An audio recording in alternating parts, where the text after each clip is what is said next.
அன்பு சொந்தங்களே, என்னை பொறுத்தவரை ஒரு மனிதனுக்கு நாம் ஒரு நல்ல ஒரு கிஃப்ட் நீங்க கொடுக்கணும், நல்ல ஒரு பரிசு கொடுக்க வேண்டும் என்றால் ஒரு பொன்னையும் பொருளையும் கொடுத்தீங்கன்னா கூட அது ஒரு காலத்தில் விலை இல்லாம போயிருங்க ஐயா. ஆனா ஒரு புத்தகத்தை கொடுத்து அந்த புத்தகத்தை ரசித்து படித்து வாழ்க்கையில துன்பம் வரும் பொழுதும் இன்பம் வரும் பொழுதுதான் பிடித்த அந்த புத்தகத்தை திறந்து பிடித்த பக்கத்தை திறந்து ஒரு 2-3 வரிகள் ஏற்படுத்தியிருக்கக்கூடிய தாக்கத்தை எப்பொழுதெல்லாம் எடுத்து படிக்கின்றீர்களோ அப்பொழுதெல்லாம் ஒரு மனிதன் புதிதாக பிறக்கின்றான். எத்தனையோ புத்தகங்கள் இங்கே நாம் படித்திருந்தாலும் கூட ஒரு 10 புத்தகங்கள் நமக்கு பக்கத்திலேயே இருக்குங்க ஐயா. கஷ்டமான நேரத்தில் திறந்து படிப்போம். ஆனா இன்னைக்கு வாசிப்பு பழக்கம் என்பது பெரும் நகரத்துல பின்னோக்கி சென்று கொண்டிருக்கிறது. குறிப்பாக இந்த செல்போன் கருவி வந்த பிறகு எல்லா குழந்தைகளும் கூட இன்னைக்கு ஒரு சமூக வலைதளத்துல தாக்கத்துல மாட்டிக்கொண்டிருக்கின்றார். ஒரு புத்தகத்தை எடுத்து அமைதியாக எந்தவித பாதிப்பும் மனதுக்கு இல்லாம எடுத்து படிப்பதற்கான நேரம் எந்த குடும்பத்திலும் இல்லைங்க ஐயா. அதையும் தாண்டி சில வீட்டில் பெற்றோர்கள் டிவியை கழட்டி வச்சிடறாங்க. கண்டிப்பாக அலைபேசியை பயன்படுத்தக்கூடாது என்கின்ற ஒரு சட்டத்தை வீட்டுக்குள்ள சர்வதிகாரத்தனமாக நடத்துகின்றார்கள். அந்த குழந்தைகள்கிட்ட ஒரு மாற்றத்தை நம்ம பார்க்கிறோம். ஒரு பண்பு இருக்கு, ஒரு பாசம் இருக்கு, ஒரு புத்தகத்தின் மீது ஒரு காதல் இருக்கு. இன்னொரு பக்கம் ஏட்டு சுரக்காய் கறிக்கு உதவாது என்பது போல பள்ளிக்கூடத்திலே சொல்லிக் கொடுக்கக்கூடிய புத்தகங்களை மட்டும் திரும்ப திரும்ப படிக்கிறாங்க. அது மக்கப் வாமிட்டு வரைக்கும் போறாங்க. அதை படித்தால் மட்டும் வாழ்க்கையிலே ஒரு பெரிய சாதனையை செய்து விடலாம் என்கின்ற நம்பிக்கையில் அதே புத்தகத்தை திரும்ப திரும்ப படிக்கிறாங்க. ரிவிஷன் டெஸ்ட்டுக்கு ஒரு ரிவிஷன் டெஸ்ட். அது போன்ற குழந்தைகள் புத்தகம் படித்தாலும் கூட கல்வியை தாண்டி பள்ளிக்கூடத்தில் இருக்கக்கூடிய புத்தகத்தை தாண்டி இன்னொரு உலகத்தை அறிமுகப்படுத்தக்கூடிய புத்தகத்தை அவங்களும் படிக்கிறது இல்லை. அதனால மிக மோசமான ஒரு சூழல்ல வாசிப்பு பழக்கமே மிக குறைவாக இருக்கக்கூடிய ஒரு காலகட்டத்தில் ஒரு புத்தக திருவிழாவை நடத்துவது அவ்வளவு எளிதான ஒரு வேலை கிடையாது. இத்தனை பதிப்பாளர்கள் எல்லாம் அழைத்து அவர்களுக்கு அந்த நேரம் கொடுத்து அவர்களுக்கு ஸ்டால் போட்டு மக்களை எல்லாம் விளம்பரப்படுத்தி நீங்கெல்லாம் வாங்கன்னு சொல்லி 5 நாட்களும் அதற்கான ஒரு சூழலை இங்கே உருவாக்கி அந்த புத்தகத்தை உங்க கையில கொண்டு சேர்ப்பதற்கு மேடையில் இருக்கக்கூடிய மனிதர்கள் எவ்வளவு கஷ்டப்பட்டிருப்பார்கள் என்பதை இந்த நேரத்தில் நான் நினைவு கூறுகின்றேன். ஏற்கனவே சொன்னது போல வெள்ளகோவில்ல 8:30 மணிக்கு கடைசி நாள்ல இத்தனை பேர் உட்கார்ந்து இருக்கிறீங்கன்னா அது ஒரு சாதாரண ஊர் கிடையாது. இங்கே நான் என்னுடைய ஆரம்ப பள்ளி நான் படித்த ஊர். என்னுடைய எல்கேஜி யூகேஜி என்கின்ற ஆரம்ப கல்வியை வெள்ளகோவில்ல படித்த ஒரு மனிதன் நான். இந்த மண்ணில் உங்களை போல எனக்கும் ஒரு சிறிய சொந்தம் இருக்கிறது. முழு சொந்தம் உங்களுக்கு இருப்பதை போல ஒரு சிறிய சொந்தம் எனக்கும் இருக்கிறது. ஆரம்பகால கல்வியை இங்கே கற்றேன். என்னுடைய மாமாவினுடைய ஊர், என்னுடைய அம்மாச்சியினுடைய ஊர், இங்கிருந்து அருகாமையில் இருக்கக்கூடிய ஊர். கிட்டத்தட்ட அங்கேயே தங்கி படித்து ஒரு பஸ்ல இங்கே டவுன் பஸ்ல இங்கே இங்க ஜஸ்ட் இங்கிருந்து ஒரு 2 கிலோமீட்டர் தூரத்தில் இருக்கக்கூடிய பள்ளியிலே படித்து விட்டு மறுபடியும் இங்கிருந்து அவங்களுடைய தோட்டத்திலே ஒரு 2-3 வருடங்கள் நான் வளர்ந்திருக்கின்றேன். ஸோ வெள்ளகோயில் பக்கத்தில் இருக்கக்கூடிய சிறிய சிறிய கிராமத்திலிருந்து வரக்கூடிய துடிப்புமிக்க இளைஞர்கள் ஒரு வேள்வியோடு எப்படி சாதிக்க வேண்டும் என்று காத்து கொண்டிருக்கின்றார்கள் என்பதையும் முழுமையாக அறிந்தவன் நான். அப்படிப்பட்ட அந்த விழாவுக்கு வந்திருப்பது என்னுடைய பெரிய ஒரு பாகியமாக இந்த அற்புதமான மாலை நேரத்தில் எத்தனையோ சொந்தங்களை, நண்பர்களை, உறவினர்களை, உற்றோர்களை, சான்றோர்களை, அறிஞர்களை, பெரியோர்களை, தாய்மார்களை, சகோதர சகோதரிகளை ஒரே இடத்துல பார்ப்பது என்னுடைய வாழ்க்கையினுடைய பாகியமாகவும் நான் கருதுகின்றேன். அன்பு சொந்தங்களை, எனக்கு தலைப்பு கொடுத்திருக்கின்றார்கள் அச்சம் தவிர என்கின்ற ஒரு தலைப்பு. எல்லா நாளுமே பேச்சாளர்கள் பேசிக்கிட்டே வர்றாங்க ஐயா. அச்சம் இல்லாமல் ஒரு வாழ்க்கையை வாழ முடியுமா அப்படின்னு கேட்டீங்கன்னா நிச்சயமாக முடியாது. அச்சமே இல்லாமல் ஒரு வாழ்க்கையை வாழ்ந்தால் அந்த மனிதன் ஒரு முட்டாளாக மட்டும்தான் இருப்பான். ஒரு கரண்டை போய் தொட்டிங்கனாலும் அது ஷாக் அடிக்கும். எதற்கும் நான் பயப்பட மாட்டேன் என்று சொல்லி யாரும் போய் ஒரு கரண்ட்டை தொட முடியாதுங்க ஐயா. ரோட்ல ஒரு பஸ் போனா கூட அந்த ஸ்பீடை பார்த்து தான் ரோட்டையே கடக்கிறோம். வேகமா போகணும், பஸ்ஸை மேல அடிச்சாலும் ஒன்னும் ஆகாது என்று நினைத்தாலும் கூட நமக்கு பிரச்சனை தான். அச்சம் என்பது வாழ்க்கையில நிச்சயமாக அது இருக்கணும். அச்சம் இருக்கக்கூடிய வாழ்க்கை என்பது பல இடத்துல நமக்கு நாமே பாதுகாப்பான ஒரு வளையத்தை உருவாக்கி வாழ்க்கையை வாழ ஆரம்பிப்போம். ஆனால் அச்சம் என்பது வாழ்க்கையாக மாறும் பொழுதுதான் பிரச்சனை ஆரம்பிக்கிறது. அச்சமே என்னுடைய வாழ்க்கை, எதை கண்டாலும் பயம், எதற்கெடுத்தாலும் பயம். பயம் என்கின்ற ஒரே ஒரு வார்த்தை என்னுடைய வாழ்க்கையில எந்த ஒரு வேலையும் செய்ய விடாம என்னை ஒரு நடைப்பிணமாக வைத்திருக்கிறது என்று சில பேர் நினைச்சா அது உண்மைதாங்க ஐயா. இத பயம் என்கின்ற ஒற்றை வார்த்தை எத்தனையோ மனிதர்கள் பிறக்கும் பொழுது ஆண்டவன் அவர்களுக்கு எந்த உயரத்திற்கு செல்ல வேண்டும் என்கின்ற கட்டளையோடு இந்த பூமிக்கு அனுப்பினார்களோ அந்த உயரத்திற்கு நிறைய மனிதர்கள் செல்லாததற்கு ஒற்றை காரணம் உள்ளத்தில் இருக்கக்கூடிய அதிகப்படியான பயம். அச்சம் தவிர என்கின்ற வார்த்தையை எப்படி பார்க்கிறேன் ஐயா, தேவையில்லாத அச்சத்தை தவிர்க்க வேண்டியதாக நான் பார்க்கின்றேன். தேவையான அச்சம் என்பது நம்முடைய வாழ்க்கையில் அடுத்த கட்டம் செல்வதற்கு நிச்சயமாக நமக்கு உதவும். அதில் எந்த மாற்று கருத்தும் இல்லைங்க. இன்னைக்கு உலகத்தில் எல்லா இடத்துலையும் திரும்பி பார்க்கிறோம், சாதனை செய்தவர்களை பார்க்கிறோம். எத்தனையோ இடத்துல நாம் ஆங்கிலத்தில் ஒரே வார்த்தையில ரிஸ்க்னு சொல்லிட்டு போறோங்க ஐயா. ஒரே வார்த்தையில அவர்களுடைய பிறந்திருக்கக்கூடிய சூழலை தாண்டி காலை இன்னும் அதிகமாக எடுத்து வைத்தார்கள். அகலக்கால் வச்சவங்க செத்து போனவங்க நிறைய இருக்கிறாங்க, அகலக்கால் வச்சவங்க ஜெயிச்சவங்க நிறைய இருக்கிறாங்க. அகலக்கால் வைத்ததால் ஒரு மனிதன் சாதித்தான் என்பது எங்கேயுமே பார்க்க முடியாதுங்க ஐயா. சாதிச்சிருக்கிறாங்க, அதே அளவுக்கு மனிதர்கள் வீழ்ந்திருக்கின்றார்கள். இரண்டையும் நாம் பார்க்கின்றோம். ஆனால் அதை கால்குலேட்டட் ரிஸ்க் என்கின்ற வார்த்தையை பயன்படுத்துறோம். அந்த அகலக்காலை வைக்கும் பொழுது தீர்க்கமாக ஆராய்ந்து யோசித்து ஒரு முறைக்கு 2 முறை இன்னும் ஆழமாக நாம் சரியான பாதையில் போறோமா, இந்த நேரத்தில் அந்த முடிவு எடுக்கணுமா, நம்முடைய பொருளாதார சூழல் இதற்கு இடம் கொடுக்குமா, நாம் வளர்கின்ற சூழல் அதுக்கு இடம் கொடுக்குமான்னு ஒரு முறைக்கு 2 முறை யோசித்து காலை வைக்கக்கூடியவர்களை கால்குலேட்டர் ரிஸ்க் யோசித்து காலை வைத்தார்கள் என்று சொல்வோம். அதுல எண்ணற்ற மனிதர்கள் வாழ்க்கையிலே சாதித்திருக்கின்றார்கள், பெரிய பெரிய உயரத்துக்கு வந்திருக்கின்றார்கள். குறிப்பாக சிறு சிறு கிராமத்திலிருந்து யாராலும் நம்ம வர்றோமோங்க ஐயா, நமக்கு பிகினர்ஸ் டிஸ்அட்வான்டேஜ் என்கின்ற வார்த்தை இருக்கு. ஒரு நகரத்தில் பிறக்கக்கூடிய ஒரு குழந்தைக்கும் எங்கேயோ ஒரு மலையில ஒரு காட்டு பகுதியில் பிறக்கக்கூடிய ஒரு குழந்தைக்கும் நிச்சயமாக ஆரம்பத்தில் ஒரு பிரச்சனை இருக்கும். அந்த குழந்தை 100 மீட்டர் ரேஸ்ல ஓடும் பொழுது 80 மீட்டர்ல இருந்து ஆரம்பிப்பாங்க. ஆனா ஒரு கிராமப்புறத்திலிருந்து வரக்கூடிய குழந்தை 100 மீட்டர் ரேஸ் ஓடும் பொழுது 100வது மீட்டர்ல இருந்து ஆரம்பிப்பாங்க. ஸோ எங்கேயோ பிறந்த ஒரு குழந்தைக்கு சூழல் ஒரு வாய்ப்பை ஏற்படுத்தி கொடுக்கிறது. என் மருத்துவமனையில் எங்க பிறக்கிறோமோ மருத்துவமனையிலேயே அந்த சூழல் ஆரம்பிக்கிறது. எத்தனையோ இடத்துல குழந்தைகள் பிறக்கும் பொழுது இறக்கின்றார்கள். ஆனா நாம எந்த இடத்துல குழந்தை பிறக்கும் பொழுது இறக்கின்றார்கள் அப்படின்னு ஒரு கணக்கெடுத்து பார்த்தீங்கன்னா, எந்த மருத்துவமனையில வசதி இல்லையோ, எங்கே வசதி வாய்ப்பு இல்லாத இடத்துல ஒரு குழந்தை பிறத்திருக்கின்றார்களோ அங்கிருந்து வாழ்க்கையில பிரச்சனை ஆரம்பிக்கிறது. அதன் பிறகு படிக்கக்கூடிய பள்ளிக்கூடம், அதன் பிறகு அந்த பள்ளிக்கூடத்தில் நமக்கு கிடைக்கக்கூடிய சூழல், குடும்பத்தில் நமக்கு கிடைக்கக்கூடிய சூழல். ஆனால் குறிப்பாக இந்த கிராமப்புறத்திலிருந்து வரக்கூடிய எத்தனையோ குழந்தைகள் வாழ்க்கையில அதிகப்படியாக அவங்க ரிஸ்க் எடுக்கிறாங்க. ஜெயிக்கணும் என்கின்ற வெறி அவர்களுடைய உடம்புக்குள்ள இன்னும் அதிகப்படியா இருக்கு. அவர்களுக்கு அச்சம் தவிர் என்கின்ற ஒரு வார்த்தையை வைத்து குறிப்பாக வெள்ளகோவையில் அது பேச வேண்டும் என்பது என்னுடைய ஆசை.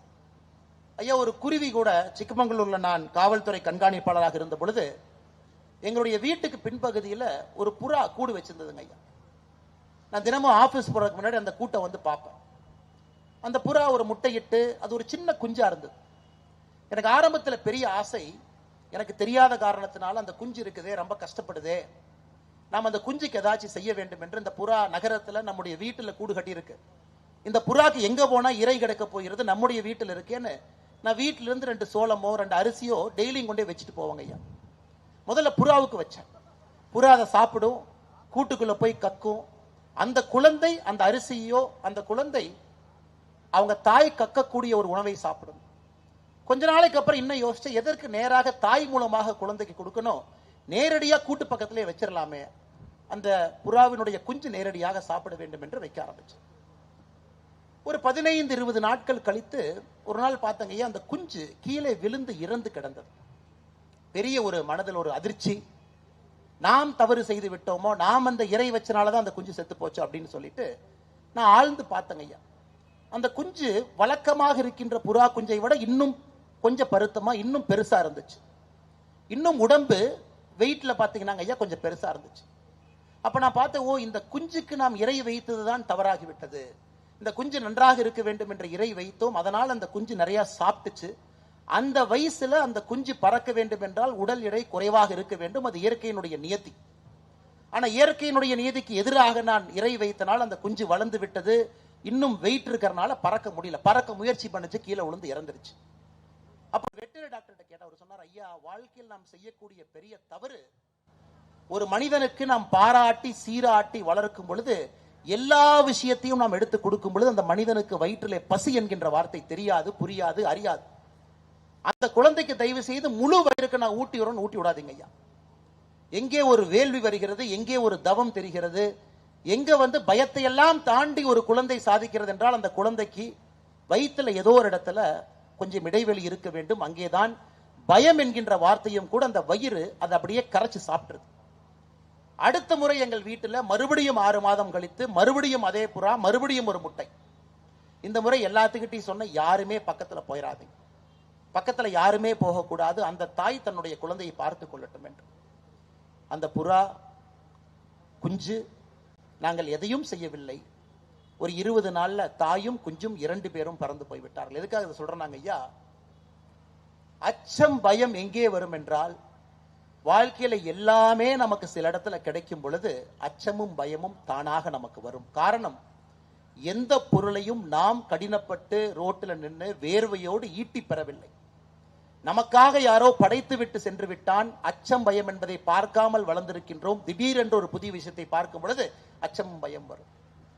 இந்த அச்சம் தவிர் என்கின்ற வார்த்தையினுடைய அடிப்படை, ஒரு குழந்தை வளர்ப்புல பிறப்புல ஒரு தந்தை தாய், அது மிருகங்கள் இருக்கக்கூடிய அவர்களுடைய உலகமாக இருக்கட்டும், நம்முடைய உலகமாக இருக்கட்டும், ஒரு குழந்தை வளர்ப்புல அந்த குழந்தைக்கு நாம் சொல்லிக் கொடுக்கக்கூடிய விதத்துல இந்த உலகத்தை அந்த குழந்தை எப்படி பார்க்க வேண்டும் என்கின்ற அந்த தூண்டுதல்ல எத்தனையோ அச்சத்தை நம்மால் நீக்க முடியுங்க ஐயா. ஆனா அந்த குழந்தைக்கு அதிகமாக சோகங்களை கொடுத்து அந்த குழந்தையை வளர்த்தெடுக்கும் பொழுது நிச்சயமாக அச்சம் என்பது உள்ளே வந்துவிடும். அவங்க வாழ்க்கையில எதுவுமே ஒரு லெவலுக்கு மேல செய்ய மாட்டாங்க ஐயா.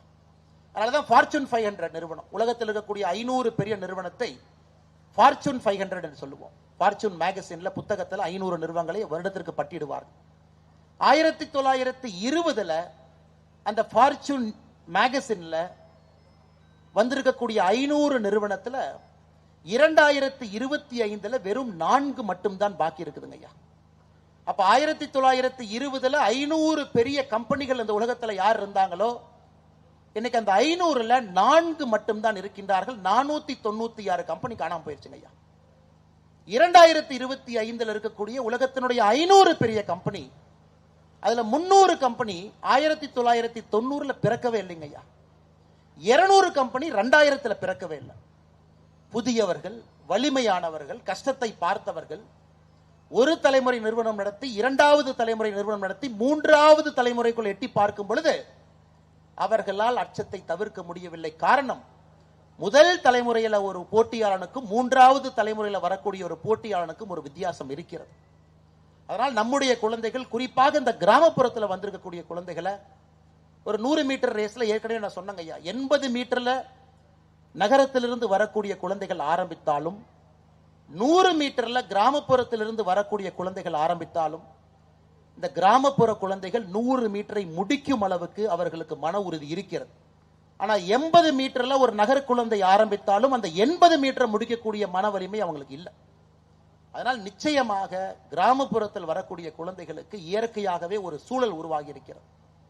அதையெல்லாம் தாண்டிங்க ஐயா, நீங்க நல்லா பாருங்க, அந்த மிருகத்தினுடைய வாழ்க்கையில ஒரு குஞ்சு அந்த காலம் வந்த பிறகு பறக்கவில்லை என்றால் தாய் தன்னுடைய மூக்கை வைத்து அந்த குஞ்சை தள்ளிவிடும். அந்த தாய்க்கு தெரியும், இந்த நேரத்துக்கு இந்த குஞ்சு பறக்கணும்.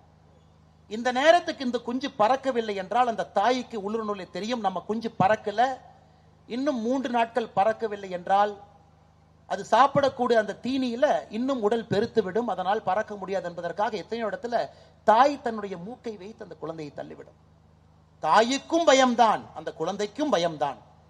ஆனால் தாய் தன்னுடைய மூக்கை வைத்து அந்த குழந்தையை தள்ளிவிடவில்லை என்றால் தாய் தன்னுடைய கடமையை செய்யவில்லை என்று அர்த்தம். தன்னுடைய குழந்தை தாய் என்னை தள்ளிவிட்டார்களே என்று கோபம் பட்டு கொண்டால் அந்த குஞ்சு தன்னை தாயை பற்றி சரியாக உணர்ந்து கொள்ளவில்லை என்கின்ற அர்த்தமும் கூட. அதனால எத்தனையோ நேரத்தில் நம்முடைய தந்தை தாய், நாம் இன்னைக்கு தந்தையாக மாறும் பொழுது நம் தந்தையின் மீது மரியாதை இன்னும் அதிகமாக வருகிறது. நம்ம தந்தை எதற்காக நமக்காக அதை செய்தார்கள், எதற்காக நம்மிடத்துல பல இடத்துல கடினமாக நடந்து கொண்டார்கள், எதற்காக எத்தனையோ இடத்துல இதை செய்ய வேண்டும் என்று சில இடத்துல வற்புறுத்தினாங்க, சில இடத்துல துன்புறுத்தினாங்க. நாம் தந்தையாக வரும் பொழுது ஒரு தந்தையின் பார்வையில் குழந்தையை பார்க்கிறோம், நம் குழந்தையாக இருக்கும் பொழுது தந்தையின் பார்வையில பார்க்கிறது இல்லை. ஆனால் நிச்சயமாக நம்முடைய குழந்தைகளுக்கு நீங்க அந்த சூழலை உருவாக்கணும். அந்த குழந்தை அந்த அச்ச உணர்வு தன்னுடைய வாழ்வியல் முறையில கொஞ்சம் கொஞ்சமாக தேவையில்லாத அச்ச உணர்வை எல்லாம் எடுக்க ஆரம்பிக்க வேண்டும். உலகத்தினுடைய வரலாறு எல்லாம் பாருங்க. 1933 அமெரிக்காவில் மிகப்பெரிய பொருளாதார வீழ்ச்சி. FDR, பிராங்க்லின் டி ரூஸ்வெல்ட் என்கின்ற அமெரிக்க அதிபர் அதிபராக பதவியேற்கின்றார். தன்னுடைய முதல் பேச்சு, மக்கள் எல்லாம் லட்சக்கணக்கான மக்கள் நம்முடைய அதிபர் என்ன பேச போறாங்க. அமெரிக்கா தன்னுடைய வாழ்க்கையில மிகப்பெரிய பொருளாதார வீழ்ச்சியிலே மாட்டியிருக்கிறது. புதிய அதிபர் நிச்சயமாக நமக்கு நல்லது செய்வார் என்கின்ற ஏக்கத்தோடு பார்த்து கொண்டிருக்கின்றார். அந்த அதிபர் தன்னுடைய பேச்சை துவங்குகின்றார். இப்படித்தாங்க ஆரம்பிக்கிறார். The only thing to fear is fear itself என்று சொல்லுகின்றார். என்ன அர்த்தம் ஐயா? பயத்தை விட நாம் இன்னும் பயப்படுவது பயத்தை பார்த்து என்று சொல்லுகின்றார். The only thing to fear is fear itself. அதாவது பயம் என்கின்ற வார்த்தை என்பது ஒரு சாதாரண ஒரு வார்த்தை. அதை நாம் எப்படி பார்க்கின்றோமோ அதிலே நம்முடைய வாழ்க்கை இருக்கிறது என்கின்ற உட்பொருளோடு பேசுறார். நீங்களாகவே ஒரு பயத்தை பார்த்து அந்த பயம் செய்யக்கூடியாததெல்லாம் நீங்களே உணர்ந்து இன்னும் உங்களை பயத்துக்கு உள்ளாக்கி நீங்க வாழ்க்கையில இருந்தீங்கன்னா உங்களால் எந்த விஷயத்தையும் செய்ய முடியாது என்று அமெரிக்காவுடைய அதிபர் சொல்லுகின்றார். FDR அதை தாண்டி இன்னும் போறாங்க ஐயா. ஆமா, பொருளாதார வீழ்ச்சி தான். நாம் என்ன செய்வோம்? பொருளாதாரம் உயரவில்லை என்று பயப்படுவதை விட இந்த நாட்டில் ரோடு போடுவோம். இன்னைக்கு நமக்கு அந்த ரோடு தேவையில்லை, ஆனா நம்ம ரோடு போடுவோம். இன்னைக்கு 6 லேன் 6 வழி சாலை இன்னைக்கு தேவையில்லை, ஆனா நம்ம போடுவோம். பெரிய நமக்கு ஒரு டேம் தேவையில்லைங்க ஐயா. ஹூவர் டேம் கட்டுவோம். உலகத்தினுடைய மிகப்பெரிய டேம் அந்த காலகட்டத்தில் கட்டுவோம். உள்ள இருக்கக்கூடிய அமெரிக்கா முழுவதுமே இன்னும் 50 ஆண்டு 60 ஆண்டு நம் வளருவதற்கு என்ன எல்லாம் தேவையோ அதையெல்லாம் கட்ட ஆரம்பிப்போம். மக்களுக்கு சொல்லுகின்றார், இன்னைக்கு நாம பயத்தில் இருக்கின்றோம், பொருளாதார வீழ்ச்சியில் இருக்கின்றோம் என்று பார்க்காதீர்கள். எல்லோருமே உள்கட்டமைப்புக்காக ரோட போடும். இன்னைக்கு அமெரிக்காவில் நீங்க போனீங்கன்னா ஐயா, அங்கே இருக்கக்கூடிய சாலைகள் எல்லாமே 2ஆம் உலகப் போர் 1933 கிரேட் டிப்ரெஷன் அதிலே போடப்பட்ட தார் சாலைகள் இன்னைக்கு போனாலும் விசாலமாக விஸ்தாரமாக இன்னும் 2 வண்டி போற அளவுக்கு கேப் இருக்குதுங்க. காரணம், பயத்திலே பதுங்கி இருப்பதை விட அந்த நாட்டு மக்களுக்கு ஒரு எழுச்சி உரை ஆட்டினார். எல்லாரும் சேர்ந்து செய்வோம். பொருளாதாரம் எப்பொழுது சரியாகுமோ அப்பொழுது நம்ம நாட்டினுடைய உள்கட்டமைப்பு தயாராக இருக்க வேண்டும் என்று. இது FDR. அதே போல இங்கிலாந்துல வின்ஸ்டன் சர்ச்சில் 1939 2ஆம் உலகப் போருடைய ஆரம்ப காலகட்டத்திலிருந்து ஹிட்லர் தனியாக இங்கிலாந்தின் மீது ஒரு பெரும் கோபம். தி பேட்டில் ஆஃப் பிரிட்டன் 1940க்கு பிறகு ஜெர்மன்ஸ், குறிப்பாக ஹிட்லர் காலகட்டத்தில் எந்த நாட்டிலும் கூட அதிகப்படியான குண்டுகளை வீசவில்லை. லண்டன் சிட்டியின் மீது வீசினார். பதுங்கு குழியில தான் எல்லாமே இருந்தாங்க ஐயா, இன்க்ளூடிங் வின்ஸ்டன் சர்ச்சில். அன்னைக்கு இங்கிலாந்தினுடைய பிரதம மந்திரியாக இருக்கிறவரும் பதுங்கு குழியில தான் இருந்தார். பதுங்கு குழியிலிருந்து ரேடியோல பேசுவார். தினமும் மக்கள்கிட்ட ரேடியோல பேசுவார். மக்கள்கிட்ட ஒண்ணே தான் சொல்லுவாங்க, ஐயா நாளை காலை சரியாக இருக்கும் என்று நான் சொல்லவில்லை, ஆனால் இதிலே நமக்கு சண்டை போடுவதை தவிர வேறு வழி இல்லை என்பதை நான் சொல்லுகின்றேன். நம்ம எல்லா இடத்துலயும் சண்டை போடுவோம். வீட்டுக்குள்ள இன்னைக்கு பதுங்கி இருக்கின்றோம். we shall fight on the beach அப்படிங்கிறார். நம்ம கடற்கரை ஓரத்துல போய் சண்டை போடுவோம். எங்கே தேவைப்பட்டாலும் சண்டை போடுவோம். சண்டை போடுவதை தவிர நமக்கு வழி இல்லை. வின்ஸ்டன் சர்ச்சில் வானொலி மூலமாக பேசி பேசி பேசி அந்த மக்களை உணர்ச்சிக்குள்ளாக்கி அவர்களுக்குள்ள ஒரு பெரிய தாக்கத்தை ஏற்படுத்தி தைரியமாக நிற்க ஆரம்பித்து பேட்டில் ஆஃப் நார்மாண்டி ஒரு சின்ன ஒரு சண்டையில பிரான்சினுடைய கடற்கரை ஓரத்தில் யுத்தத்தினுடைய போக்கு திருப்பமாக ஆரம்பித்தது. அதன் பிறகு சரித்திரம் இங்கிலாந்துடைய பக்கம் வந்துச்சுங்க. 1945க்கு பிறகு பாருங்க, அச்சம் என்பது நிச்சயமாக தேவையில்லாத அச்சம் தவிர்க்கப்பட வேண்டும். தலைமை பண்பு இருக்கக்கூடிய தலைவர்கள், வீட்டில் இருக்கக்கூடிய பெற்றோர்கள், பெரியவர்கள், குறிப்பாக ஆசிரியர்கள் ஒரு குழந்தைக்கும் எடுத்து சொல்லி அந்த அச்சத்தை எப்படி தவிர்ப்பது, அடுத்த கட்டம் எப்படி செல்வது என்று சொல்லும் பொழுது அந்த FDR சொல்லாரு பாருங்க, the only thing to fear is fear itself.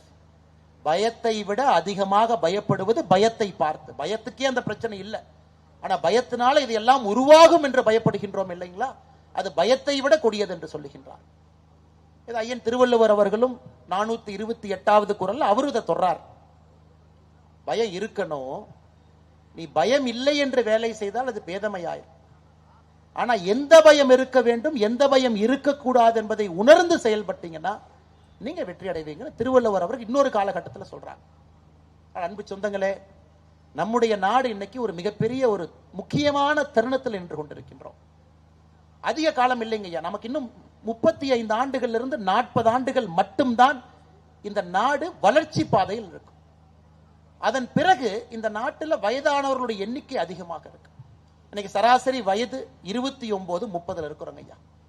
சைனாவுடைய சராசரி வயது 41. 30 ஆண்டு காலம் சைனா வளர்ந்துட்டான். நாம் இன்னைக்கு 20, 30 இருக்கும், 29, 30 இருக்கும். இன்னும் 35 ஆண்டுகள் கழித்து 2060 வரும் பொழுது நம்முடைய சராசரி வயது 47க்கு போயிருங்க ஐயா. அதன் பிறகு வீழ்ச்சி அடைய ஆரம்பிப்போம். காரணம், மக்கள் குழந்தை பெற்றுக்க மாட்டாங்க. ஒரு தாய் ஒரு குழந்தை அல்லது எத்தனையோ படித்த பெண்கள் குழந்தை வேண்டாம் என்று முடிவெடுத்து விடுவார்கள். எப்படி ஜப்பான் பார்த்தீங்கன்னா ஒரு ஆண்டுமே அங்கே குழந்தை பெற்றுக்கொள்வர்கள் குறைந்து கொண்டிருக்கின்றார்கள். ஜப்பானுடைய மக்கள் தொகை கீழே வருது.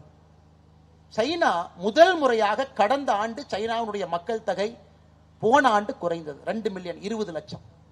2023 விட 2024 சீனாவில் 20 லட்சம் பேர் மக்கள் தொகையில வீழ்ந்திருக்கின்றார். இன்னும் சைனா கீழே போக ஆரம்பிச்சிருச்சுங்க மக்கள் தொகையில. நமக்கு இன்னும் 30 ஆண்டுகள் மட்டும்தான் இளமையான ஒரு நாடாக இருப்போம். 2060 வரும் பொழுது 47 வயசு சராசரியாக ஆகிரும். ஐயா, மக்கள் வயது அதிகமாகும் பொழுது நாட்டில் என்னங்க ஐயா பிரச்சனைனா, அத்தனை வயது இருக்கவங்களை அந்த நாடு பார்த்துக்கணும். பென்ஷன் கொடுக்கணும், அவங்களுக்கு நல்ல மருத்துவ வசதி கொடுக்கணும், அவங்களுக்கு பிரச்சனை இல்லாம கடைசி காலகட்ட வாழ்க்கையை பாற்றுக்கொள்ள வேண்டிய கடமை அரசுக்கு இருக்கு. ஆனா நாடு இளமையாக இருந்தால் எல்லாரும் சம்பாதிப்பாங்க, நாட்டுக்கு வரி கட்டுவாங்க, நாட்டினுடைய வருமானம் உயரும். அதை வைத்து எத்தனையோ வேலைகளை அந்த நாட்டுக்குள்ள செய்யலாம். இன்னைக்கு அடுத்த 35 ஆண்டுகள் அற்புதமான ஒரு காலகட்டம் நம்முடைய நாட்டுக்கு கிடைத்திருக்கிறது. நம்முடைய பிரதமர் அவர்கள் இதுக்கு ஒரு வார்த்தையும் வச்சிருக்கிறாங்க, விக்ஷித் பாரத் என்கின்ற வார்த்தை. வளர்ந்த நாடாக வருவதற்கு 2047 நம்ம வந்துடணுங்க. அதன் பிறகு விட்டீங்கன்னா வர முடியாது. இன்னைக்கு நமக்கு யார் தேவை என்றால், தேவையில்லாத பயத்தை எல்லாம் களைந்து விட்டு களத்திற்கு வரக்கூடிய வயது குறைந்த நபர்கள் நமக்கு தேவை. புதிய ஒரு தொழிற்சாலையை ஆரம்பிக்கக்கூடிய துணிவு, மக்களுடைய அடிப்படை பிரச்சனை எல்லாம் நான் தீர்த்து விடுவேன் என்கின்ற நம்பிக்கையோடு ஒரு சிறு குறு நிறுவனத்தோடு வரக்கூடியவர்கள். ஒரு மருத்துவமனையில் ஒரு மருத்துவராக சேரும் பொழுது, இன்னைக்கெல்லாம் காய்ச்சலுக்கு போனாலும் கூட 25,000 ரூபாய் செலவு செய்ய வேண்டிய காலகட்டத்தில் நாம் இருக்கிறோம். அதையெல்லாம் தாண்டி 5 ரூபாய் டாக்டர் வர வேண்டிய காலகட்டத்திற்கு நம்முடைய நாடு தயாராகி நின்று கொண்டிருக்கிறது. 30 லட்சம், 40 லட்சம், 50 லட்சம் பணம் கொடுத்து மருத்துவ கல்லூரியிலே படித்துவிட்டு எத்தனை மாணவ செல்வங்கள் நம்மிடம் வந்து 5 ரூபாய் டாக்டர்களாக மாற முடியும் என்கின்ற ஏக்கத்தோடு இந்த நாட்டை பார்த்து கொண்டிருக்கின்றோம். பாலம் கட்டுறாங்க, இடிஞ்சு விழுவுது, ரோடு போடுறாங்க, ஒரு மலைக்கு தாங்கல. இதையெல்லாம் தாண்டி துணிவாக நிற்கக்கூடிய அதிகாரிகள் நமக்கு வேண்டும். லஞ்சமாக இருந்தாலும் பில்லு வாங்க 4% கமிஷன், குவாலிட்டி டெஸ்டிங், இதையெல்லாம் தாண்டி என்னுடைய பதவியே சென்றாலும் நான் உறுதியாக உண்மையாக நிற்பேன் என்று சொல்லக்கூடிய அதிகாரிகள் கீழ் மட்டத்திலிருந்து மேல் மட்டம் வரை வரும்பொழுதுதான் ஐயா நாடு வளர்ச்சி. இந்த நாடு ஒரு அதானி அம்பானி இருக்கின்ற 2 பேர் இருக்கின்ற காரணத்தினால வளர்ச்சி பெறாதுங்க ஐயா. போன ஆண்டு மட்டுமே அம்பானி நம்முடைய நாட்டிற்கு கட்டியிருக்கக்கூடிய வரி தொகை 1,86,000 கோடி ரூபாய். ஒரே ஒரு தனி நபர், அவருடைய நிறுவனம் ரிலையன்ஸ் இண்டஸ்ட்ரீஸ், ரிலையன்ஸ் குழுமம், இந்த நாட்டிற்கு கட்டியிருக்கக்கூடிய வரி தொகை 1,86,000 கோடி. நம்ம நாட்டினுடைய பட்ஜெட், மத்திய அரசினுடைய பட்ஜெட் 51 லட்சம் கோடிங்க ஐயா. 3% அம்பானி அவர்கள் கொடுத்த வரியில நம்முடைய பட்ஜெட்ல 3% அவர்கள் கொடுத்த வரி. ஒரு அம்பானி நாட்டில் போன ஆண்டு அதானி கட்டிய வரி 95,000 கோடி. 1,85,000 அம்பானி, 95,000 கோடி அதானி. இவங்க 2 பேர்த்தையும் சேர்த்து பார்த்தீங்கன்னா ஐயா கிட்டத்தட்ட 2,81,000 கோடி ரூபாய். நம்ம பட்ஜெட்ல 5% அவர்கள். இன்னைக்கு நாம் நன்றாக யோசிக்க வேண்டும். இவ்வளவு பெரிய நாடு, 144 கோடி பேர் இருக்கக்கூடிய நாடு, இன்னும் 30 ஆண்டுகள் மட்டும்தான் நமக்கு அந்த இளமையான பருவம் இருக்கக்கூடிய ஒரு நாடு. எத்தனை இளைஞர்கள் நமக்கு வேணும் யோசிச்சுப்பார். எத்தனை பெயர் சின்ன சின்ன சின்ன நிறுவனங்களை ஆரம்பிக்க வேண்டும் என்று யோசிச்சுப்பார். எத்தனை பெயர் லட்சக்கணக்கான கோடிக்கணக்கான வேலை வாய்ப்பை உருவாக்க வேண்டும் என்று யோசிச்சுப்பார். எத்தனை தரமான மருத்துவர்கள், அடித்தட்டு மருத்துவம் பார்க்கக்கூடியவர்கள் வேண்டும் என்று யோசிச்சுப்பார். எத்தனை நல்ல அரசு அதிகாரிகள், group 4, group 3, group 2, group 1, IAS, all India service, எங்கே இருந்தாலும் கூட நெஞ்சுரத்தோடு நேர்மையோடு நிற்கக்கூடிய அதிகாரிகள் எத்தனை பேருன்னு யோசிச்சுப்பார். இது திரும்ப 2060 கிடைச்சா வேஸ்ட்டுங்க ஐயா. ஒரு மனிதன் வலிமையாக இருக்கும் பொழுது மட்டும்தாங்க ஐயா வெயிட் தூக்க முடியும். 60 வயசு ஆனதுக்கு அப்புறம் ஜிம்முக்கு போய் வெயிட் தூக்கி பிரயோஜனம் இல்லைங்க ஐயா. இன்னைக்கு இந்தியாவை பொறுத்தவரை 2025 2060 வரை 35 ஆண்டுகள் இந்த சுமையை சுமக்கக்கூடிய போராளிகள் இந்த களத்தில் நமக்கு தேவைப்படுகின்றார்கள். காரணம், அவர்கள் வந்துவிட்டால் 7 தலைமுறையாக இருக்கக்கூடிய அந்த வறட்சி, 7 தலைமுறையாக நம்மை பீடையை போல் பிடித்துக் கொண்டிருக்கக்கூடிய ஏழை என்கின்ற வார்த்தையை நம்முடைய தலைமுறையில் அதை அகற்றிவிடலாம். வறட்சி என்கின்ற வார்த்தை அகற்றிவிடலாம், ஏழ்மை என்கின்ற வார்த்தை அகற்றிவிடலாம். அதற்கு நல்ல மனிதர்கள் தேவை. பாரதி எப்ப சொல்றான் பாருங்க ஐயா, வாழ்ந்தது ரொம்ப குறைவுதான், 39 ஆண்டுகள். 1881 பிறந்தாங்க, வெறும் 39 ஆண்டுகள் மட்டும்தான். அப்பவே சொல்றாரு, அச்சமில்லை அச்சமில்லை அச்சமில்லை, உச்சி மீது வானிருந்து விழுகின்ற போதிலும் அச்சம் இல்லையே, பிச்சை எடுத்து சாப்பிட்டாலும் எனக்கு அச்சம் இல்லையே, எங்கிட்ட இருக்கிற பொருளை எல்லாம் எடுத்துட்டு என்னை ஒண்ணுமில்லாம நீ செஞ்சாலும் அச்சம் இல்லையே, நீ எனக்கு என்னதான் செஞ்சாலும் எனக்கு அச்சம் என்கின்ற வார்த்தை என்னுள் இல்லை என்பதை மகாகவி பாரதி 39 வயசுல சுதந்திர இந்தியா கிடைக்குமா என்று தெரியாதுங்க ஐயா. அவர் வாழ்ந்த காலகட்டம், இறந்த காலகட்டத்தில் மகாகவி பாரதிக்கு சுதந்திரம் கிடைக்குமானே தெரியாது. அப்பயே பாடிட்டார், ஆடுவோமே பல்லு பாடுவோமே ஆனந்த சுதந்திரம் அடைந்து விட்டோம் என்று பாடுவோம். அவர் பாடி 28 ஆண்டுகள் கிடைத்தது, சுதந்திரமே கிடைச்சது. ஆனாலும் மகாகவி பாரதியினுடைய மனம் என்பது அச்சத்தை எல்லாம் தாண்டி நிற்கக்கூடிய ஒரு மனம். எல்லாத்தையும் தாண்டி நின்றாருங்க, எல்லாத்தையும் தாண்டி நின்றார். மக்களுக்கு இந்த வேள்வியை ஊட்டினார். பயந்தீங்கன்னா எந்த வேலையும் நடக்காது, பயப்படாம நின்று களத்தில் ஆடுங்கள் என்று சொன்னவர். இன்னும் கொஞ்சம் பின்னாடி போங்க, 1857 இருந்தா நம்முடைய சுதந்திரத்திற்கான துவக்கூரை எழுதுறோம். First war of Indian independence, சிப்பாய் மியூட்னிங்கிற வார்த்தையெல்லாம் பயன்படுத்துறதுக்கு முன்னாடியே வாங்க. கொஞ்சம் வீரன் அழகுமுத்துக்கோனை யோசிச்சு பாருங்க, அவர் வாழ்ந்த காலகட்டம் எப்பன்னு யோசிச்சு பாருங்க. வீரன் அழகுமுத்துக்கோன் 1857க்கே 100 ஆண்டுகளுக்கு முன்னாடி வாழ்ந்தவர். பீரிங்கி முனையிலே நிற்க வைத்து அவரை சுட்டு அவருடைய உடம்பை சின்ன பின்னமாக சிதறடித்த பொழுதும் கூட தைரியமாக நின்றவர் வீரன் அழகுமுத்துக்கோன். நம்முடைய சரித்திரத்தில் அதை படிக்கணுங்க ஐயா. அவருக்கும் தெரியாது எப்ப சுதந்திரம் கிடைக்கும் என்று. அவர் இறந்த பிறகு இன்னும் 300 ஆண்டுகள் கழித்து நமக்கு சுதந்திரம் கிடைச்சு, 200 ஆண்டுகள் கழித்து. மருது சகோதரர்கள், அந்த வார்த்தையை நீங்க படிக்கணுங்க ஐயா. ஜம்பு பிரகடனம் 1801 ஸ்ரீரங்கம் கோயில்ல போய் ஒட்டிடுறார். ஜம்பு பிரகடனம் என்கின்ற வார்த்தை ஒட்டிட்டு வந்துடுறார். அதை எல்லா மக்கள் எல்லாம் போய் படிங்கிறார். அதை மட்டும் உங்களுக்கு படித்து காட்ட வேண்டும் என்று விரும்புகின்றேன்.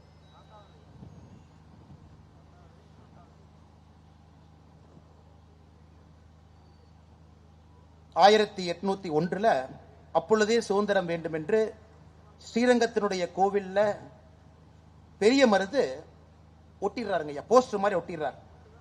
அதுல அவர் சொல்றாரு, ஜம்பு தீபகற்பத்தில் உள்ள ஜம்பு தீவில் வாழும் அந்தணர்கள், மறையர்கள், சத்திரியர்கள், வைசியர்கள், சூத்திரர்கள், சாம்பவர்கள், முசல்மான்கள் முதலான அனைத்து சாதியருக்கும் தெரியப்படுத்தும் அறிவிப்பு என்னவென்றால், மேன்மை தாங்கிய நவாப் முகமது அலி அவர்கள் முட்டாள்தனமாக ஐரோப்பியர்களுக்கு நம்மிடையே இடம் கொடுத்து விட்டதன் காரணமாக இப்பொழுது அவர் ஒரு விதவையை போல் ஆகிவிட்டார்.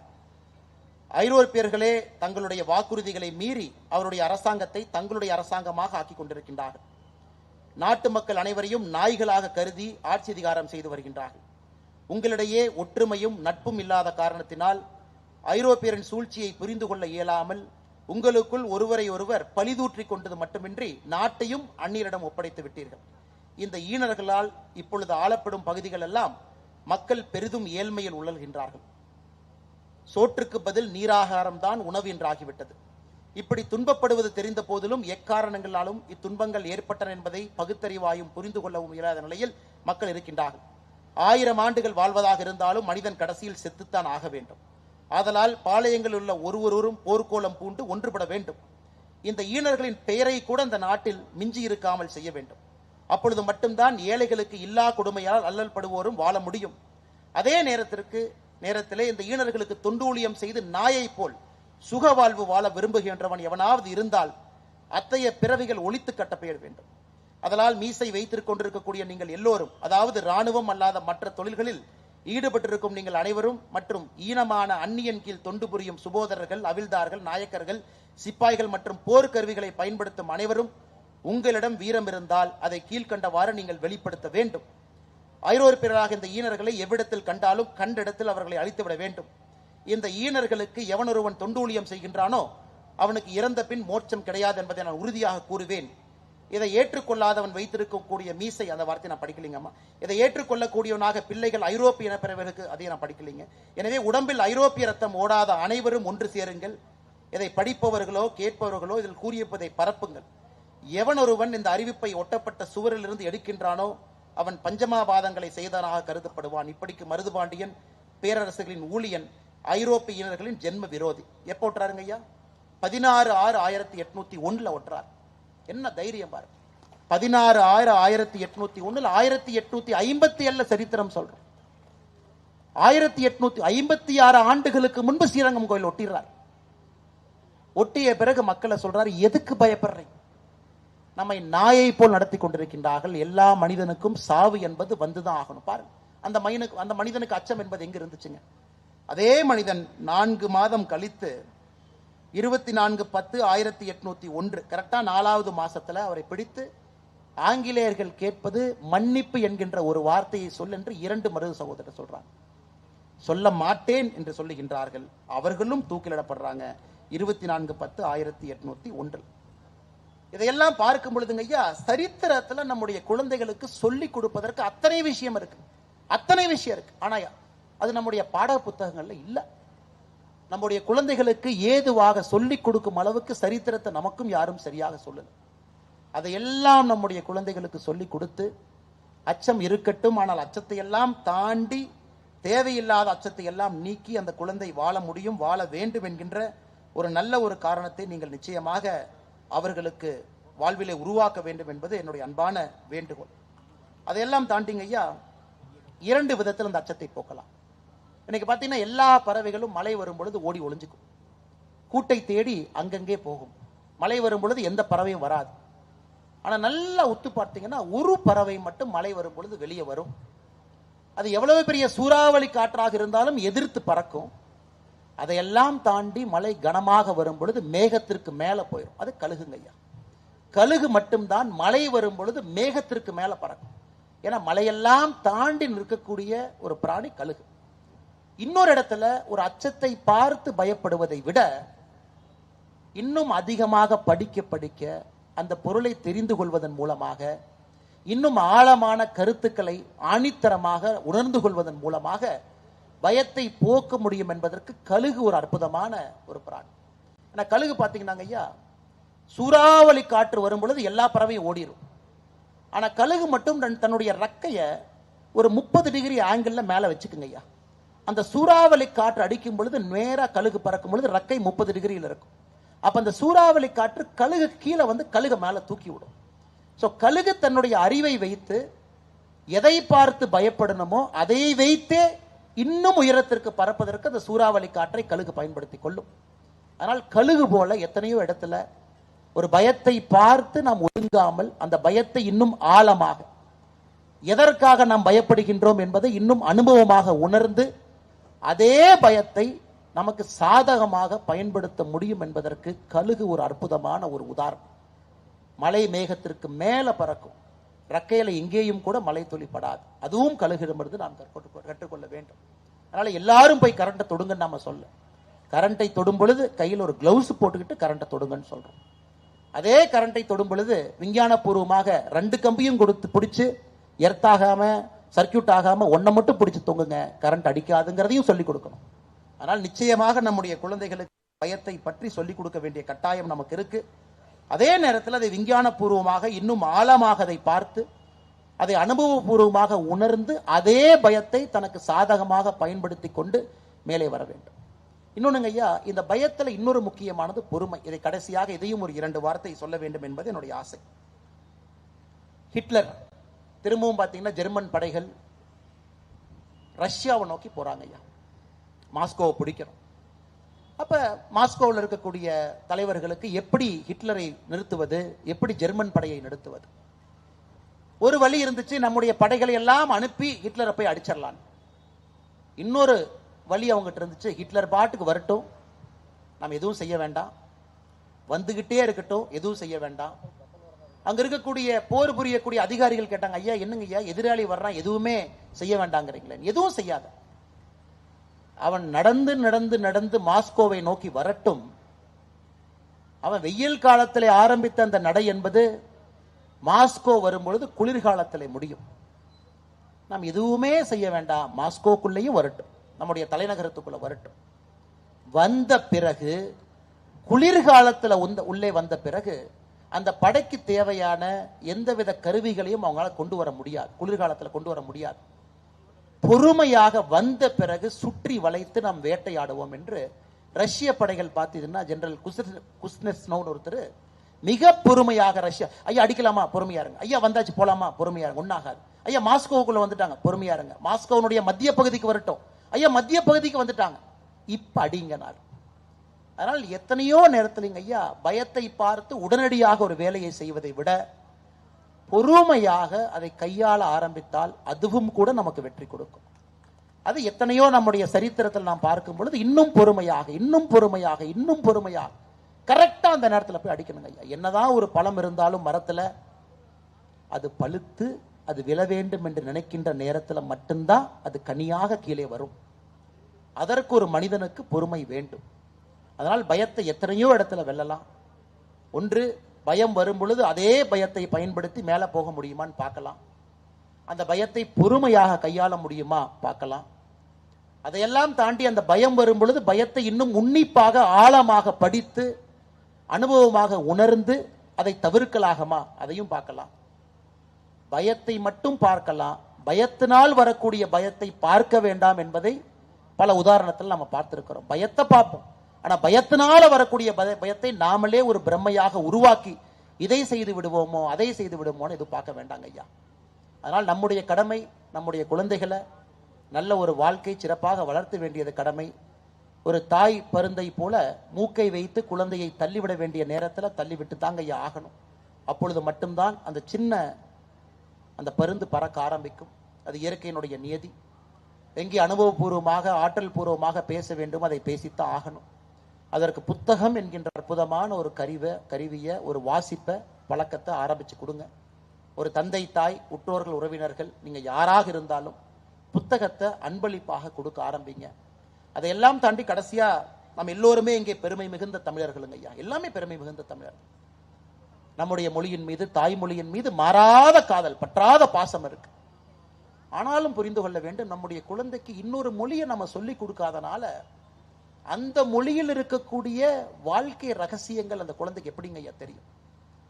எனக்கு ஞானபீட விருதுன்னு சொல்றாங்க ஐயா, விருது இந்தியாவில் மிகச்சிறந்த எழுத்தாளர்களுக்கு வருடத்துல ஒரு மொழியில ஒரு எழுத்தாளர் கொடுக்கப்படுகின்ற ஒரு விருது ஞானபீட விருது. தமிழ் மொழியில கடைசியாக அதை வாங்கியவர் ஐயா ஜெயகாந்தன் அவர்கள் 2002 ஜெயகாந்தன் ஐயா வாங்கியிருக்கிறாங்க. 2 நூல்கள் தமிழ்ல ஞானபீடம் வாங்கியிருக்கு. ஆனா ஹிந்தியில 11 நூல்கள் வாங்கியிருக்கிறது, கன்னடத்துல 9 நூல்கள் வாங்கியிருக்கிறது, ஒரிசால 4 வாங்கியிருக்கிறது. அப்ப இந்த ஞானபீட நூல்களை மட்டும் நீங்க கூகுள் பண்ணி பாருங்க.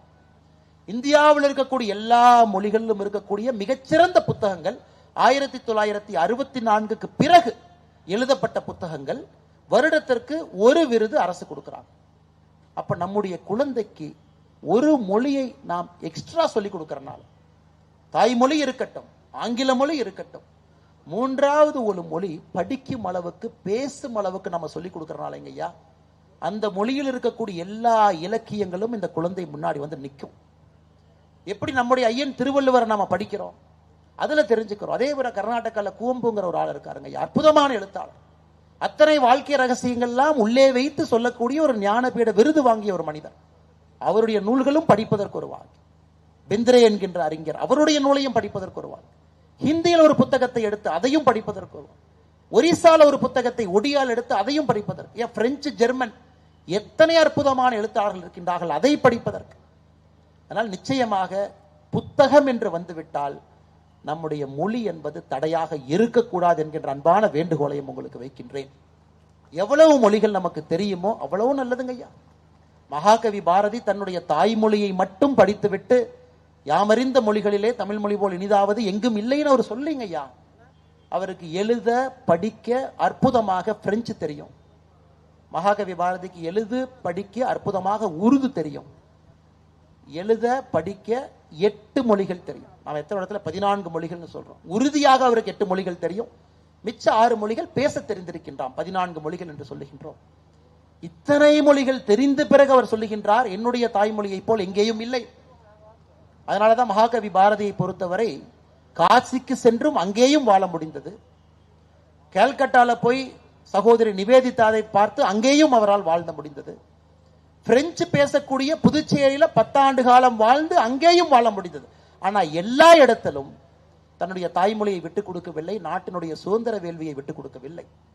ஆனால் உங்களுடைய குழந்தைகளுக்கு என்னுடைய அன்பான வேண்டுகோள், நீங்க கொடுக்கக்கூடிய இன்னொரு பெரும் பரிசும் கூட ஒரு 3வது 4வது மொழியை வெறும் பேசும் அளவுக்கு நீங்க சொல்லிக் கொடுங்க. பேசும் அளவுக்கு அந்த மாநிலத்திலிருந்து வரக்கூடிய ஒருவரை பார்த்து ஒரு 10 நிமிஷம் 5 நிமிஷம் அவர் தாராளமாக பேசும் அளவுக்கு சொல்லக்கூடிய கடமை ஒரு பெற்றோருக்கும் இருப்பதாக நான் பார்க்கின்றேன்.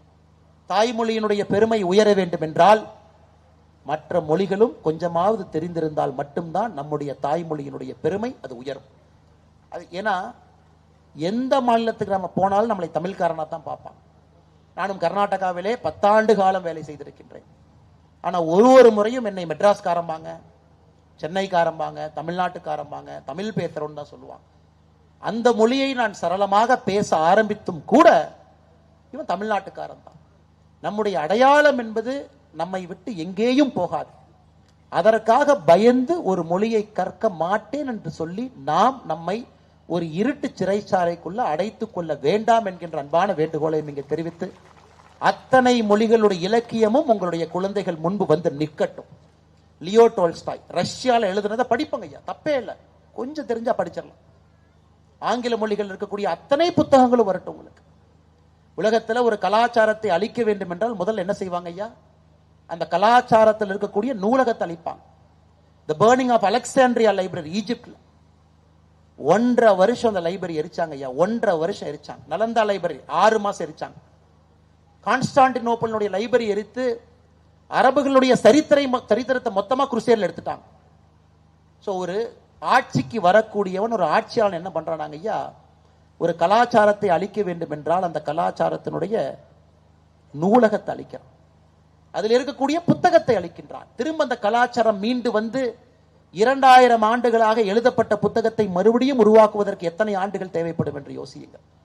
அதனால் நூல்களை வாங்குவோம், வாசிப்போம். அதை படிச்சு முடிச்ச பிறகு நம்ம வீட்டுல சிலந்தி வலையாக கரையானுக்கு மாட்டி அது சாப்பிடாம அதை ஒருத்தருக்கு அன்பான கிஃப்டா கொடுத்துருவோங்க ஐயா, பரிசா கொடுத்துருவோம்.